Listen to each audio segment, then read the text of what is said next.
Siapa sosok Veronica ini? Asal-usulnya dari mana? Baca buku apa hari ini?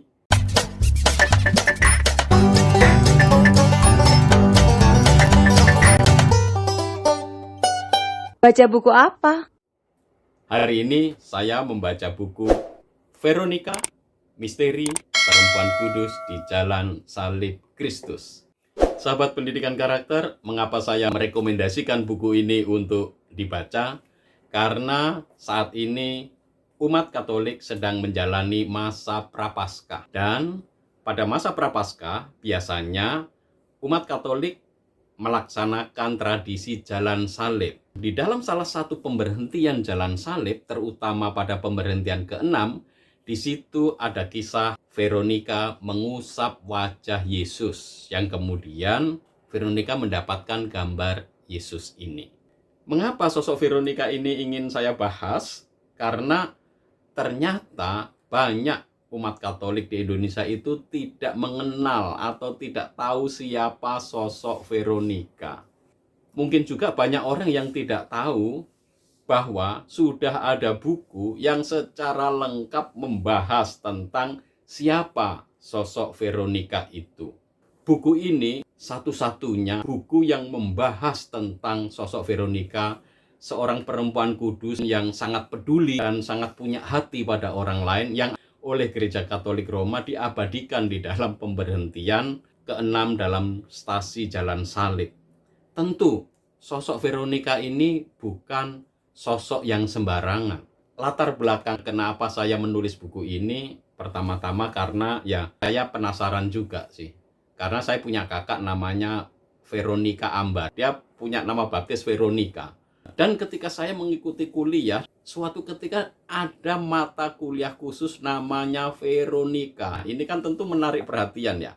Dosennya itu seorang ahli benda-benda kuno, benda-benda bersejarah yang ada di Vatikan. Namanya Pater Heinrich Pfeiffer, seorang Yesuit. Pater Heinrich Pfeiffer ini mengajar satu semester dengan mata kuliah berjudul Veronica. Meskipun itu bukan mata kuliah utama, waktu itu ini adalah mata kuliah pilihan, saya langsung spontan saya ambil, karena saya juga kepo. Kenapa ya Veronica kok dijadikan satu mata kuliah khusus satu semester, coba bayangkan. Saya pikir ini pasti nggak main-main, karena yang mengadakan mata kuliah ini adalah universitas yang terafiliasi secara resmi dengan Gereja Katolik Roma, yaitu di Universitas Gregoriana Roma, Italia. Maka saya dengan senang hati mengikuti mata kuliah ini, dan begitu saya mengikuti bagaimana isi dan materi yang ada di dalam kuliah Veronica ini, saya sangat terpukau. Inilah mungkin satu-satunya mata kuliah yang membuat saya itu terbelalak. Wow, seperti itu.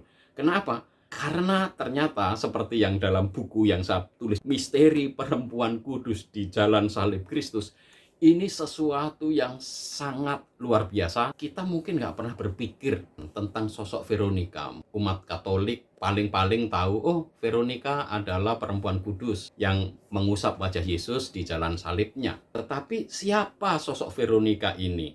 Asal-usulnya dari mana? Apakah memang benar dia menerima gambar yang langsung dari Yesus ketika dia mengusap wajah Yesus itu? Apakah Veronica itu sosoknya ada beneran atau tidak? Ini kan menjadi pertanyaan kita semua sebenarnya. Karena kalau kita lihat di dalam kisah Injil tidak ada kisah tentang Veronica ini. Apa dasar Gereja Katolik Roma memberikan penghargaan atau penghormatan dan meletakkan Veronica ini pada pemberhentian ke-6 di setiap jalan salib? Veronica ini selalu digambarkan sebagai sosok perempuan yang punya kepedulian kepada orang lain yang menderita, dan dia mau membantu menolong. Ketika Yesus ada di jalan salib menjalani kisah kesengsaraannya, Veronica ini tiba-tiba hadir. Tentu kisah Veronica ini berbeda dengan Simon dari Kirene. Karena Simon dari Kirene seorang laki-laki yang kemudian diminta tentara Roma untuk membantu memanggul salib Yesus ketika Yesus sudah tidak kuat dan ketika Yesus sudah jatuh sampai 3 kalinya. Akhirnya supaya Yesus bisa sampai ke puncak Golgota, para serdadu Roma mengambil seorang laki-laki yang bernama Simon dari Kirene untuk membantu memanggul salib Yesus. Kisah Simon dari Kirene itu ada di dalam Injil. Sementara kisah Veronika tidak ada di dalam Injil. Sebenarnya siapa sosok Veronika ini? Buku ini tentu membahas banyak hal. Pertama, membahas kisah Veronika itu ada banyak di dalam sejarah. Apakah Veronika ini ada sosoknya atau tidak? Atau hanya cerita legenda begitu saja? Apakah memang benar ada orang yang bernama Veronika yang pernah mengusap wajah Yesus? Kalau ada, itu ceritanya dari mana? Ini yang tentu saja menjadi pokok bahasan di dalam buku ini. Kisah Veronika ini tidak muncul pada awal-awal setelah Yesus wafat, tidak. Karena kisah-kisah tentang itu memang ada berbagai macam legenda tentang Veronika, tetapi tentang Veronika yang sekarang dikenal di gereja barat melalui peristiwa Jalan Salib, itu baru muncul sebenarnya pada abad 11-12. Ketika Paus Innocentius III mulai memperkenalkan gambar Veronika. Jadi Paus Innocentius III inilah yang sebenarnya memulai memperkenalkan di dalam gereja Katolik tradisi penghormatan terhadap gambar Veronika. Dan bahkan Paus Innocentius III itu memberikan indulgensi. Nah, indulgensi ini adalah pengampunan dosa bagi siapapun yang berdoa di hadapan gambar Veronika ini.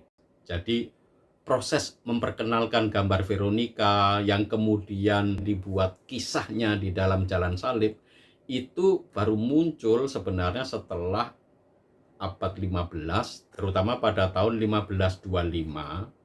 Dan penghormatan ini sebenarnya munculnya awalnya itu dari lukisan seorang pelukis terkenal yang bernama Ugo Carpi. Jadi Ugo Carpi ini menggambarkan sosok Veronika di dalam lukisannya.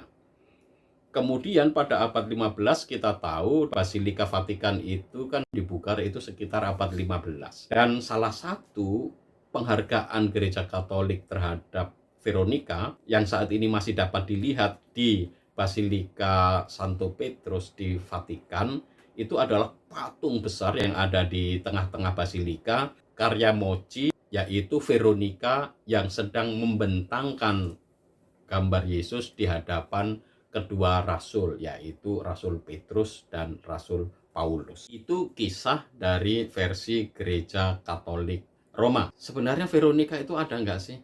Menurut versinya Pater Hendrik Pfeiffer, dosen saya, sebenarnya Veronika itu legenda saja, cerita saja. Tetapi yang ada itu adalah Veronikanya. Loh, kok bisa? Veronika itu adalah Vera Icona. Jadi ada yang menyebut Veronika itu dari kata Vera Icona, wajah asli Yesus. Ketika kita berbicara Veronika bukan dalam arti sosok perempuannya yang memiliki gambar Yesus, tetapi gambar Yesus itu sendiri, maka ada hal-hal yang lebih mendalam yang ingin diajarkan oleh gereja. Apa yang ingin diajarkan? Yaitu gambar Veronika atau Vera Icona ini di dalam sejarah memang ada. Sampai sekarang banyak ditemukan versi berbagai macam lukisan dan versi tentang gambar Yesus. Apakah memang gambar Yesus yang sampai sekarang terwariskan di dalam diri gereja Katolik, apakah memang sungguh-sungguh seperti itu sosoknya yang sudah kita tahu wajahnya agak oval, kemudian rambutnya gondrong, lalu kemudian di bagian jidat itu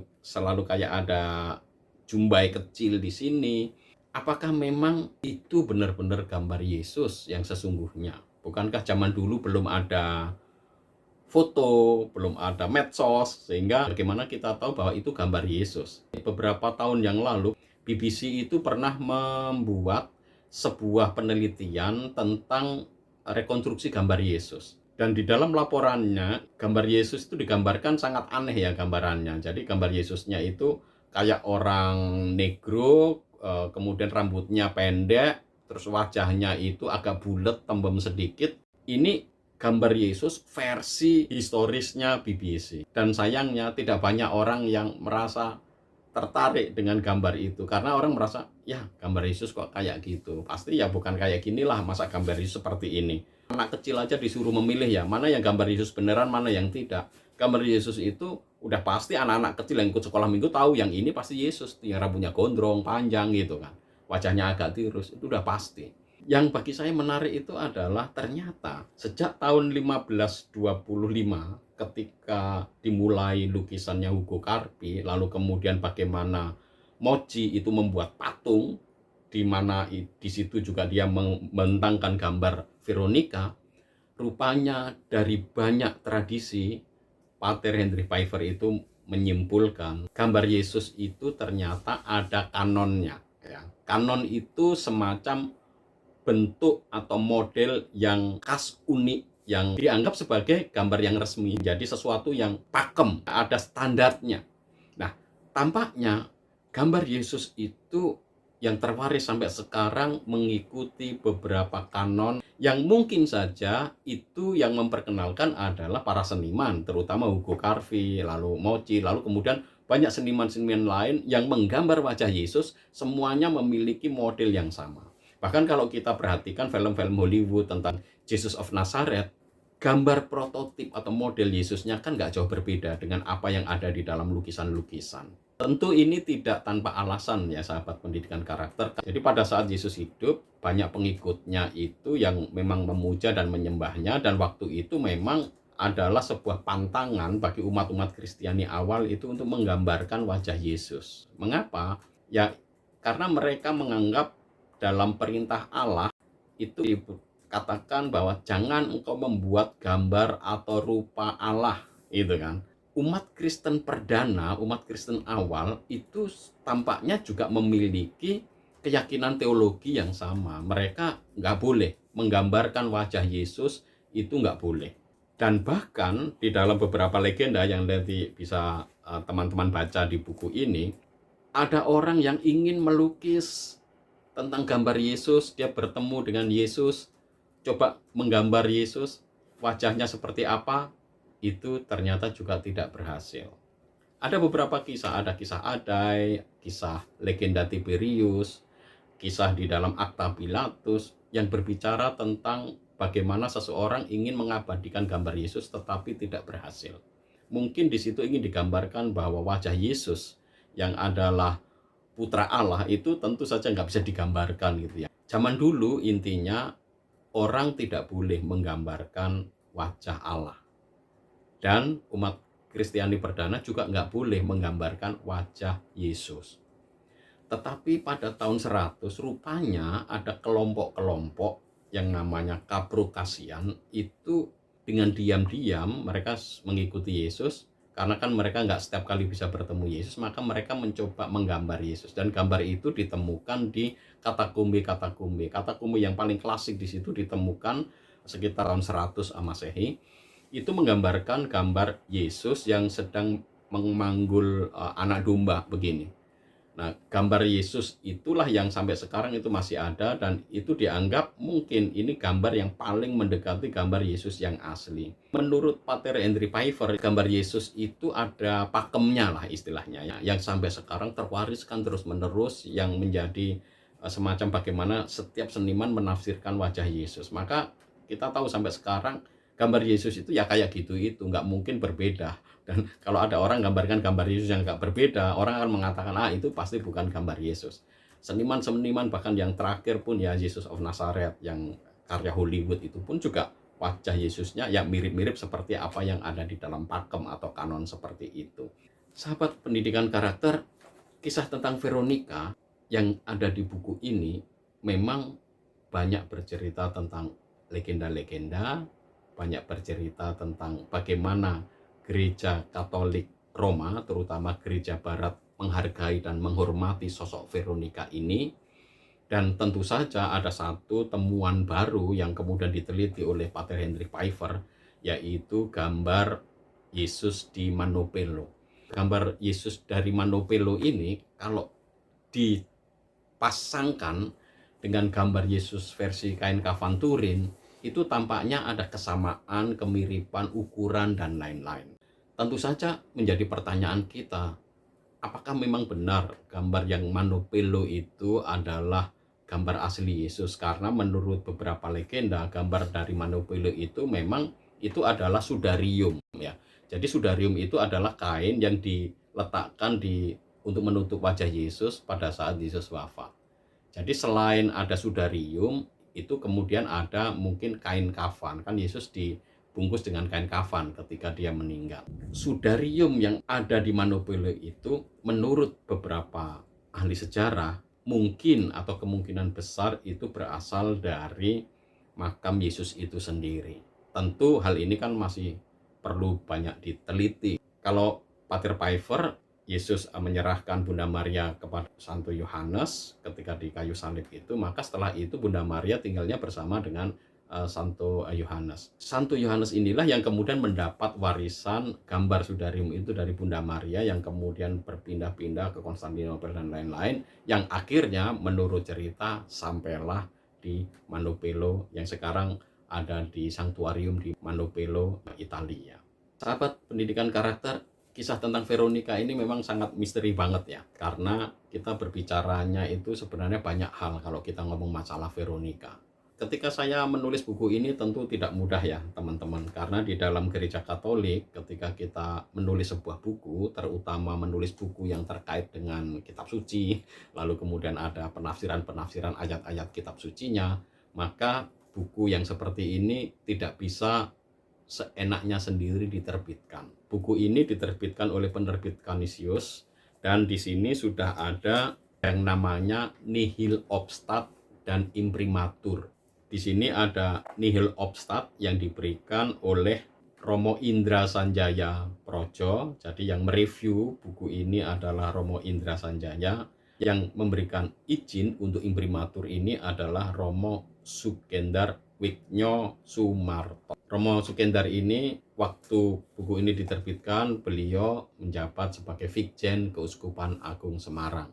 Jadi sahabat pendidikan karakter, bagi Anda yang kepo pengen tahu siapa itu Veronica, ayo buruan baca buku ini. Ada banyak hal misteri yang kalian temukan, terutama mumpung ini masa Prapaskah. Kenali siapa Veronica. Bagi kalian yang bernama Veronica, tentu wajib membaca buku ini.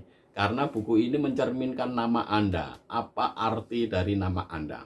Kita belajar banyak dari kisah Veronica ini. Selamat membaca. Baca buku apa?